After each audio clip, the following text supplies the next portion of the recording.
ఇలా బండి సంజయ్ గారు అవినీతి గురించి మీరు మాట్లాడుతుంటే చాలా ఆశ్చర్యం అనిపిస్తూ ఉంది. బండి సంజయ్ గారిని నేను సూటిగా ప్రశ్న అడుగుతా ఉన్నాను. బండి సంజయ్ గారు 2014లో మీరు పోటీ చేసినప్పుడు పార్లమెంట్ సభ్యునిగా మీరే కదా మీ నోటితోని ఆ రోజు స్టేట్మెంట్ ఏమని ఇచ్చిండ్రు మీరు? నేను సామాన్యుణ్ణి, ఇవాళ నేను సామాన్య కుటుంబం నుంచి వస్తున్నా, నా భార్య పుస్తలు ఇవాళ అమ్మి నేను ఎన్నికలు పోటీ చేస్తున్నా అని బండి సంజయ్ గారు అన్నారు కదా.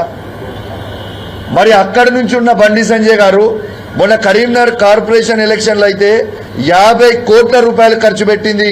మరి మీరు చేసింది ఇది ఎక్కడి నుంచి వచ్చిన ఈ 50 కోట్ల రూపాయలని మేము అడుగుతా ఉన్నాం.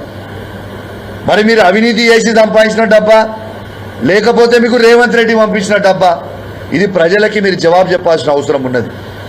మరి మీరు చేసింది అవినీతి పెట్టుకొని మరి ఇవాళ పుస్తలు అమ్ముకొని పోటీ చేసిన 2014లో అని చెప్పిన బండి సంజయ్ గారు మొన్న కరీంనగర్ కార్పొరేషన్ ఎలక్షన్లో అయితే 50 కోట్ల రూపాయలు ఇలా ఎట్లా ఖర్చు పెట్టిరని మేము అడుగుతా ఉన్నాం.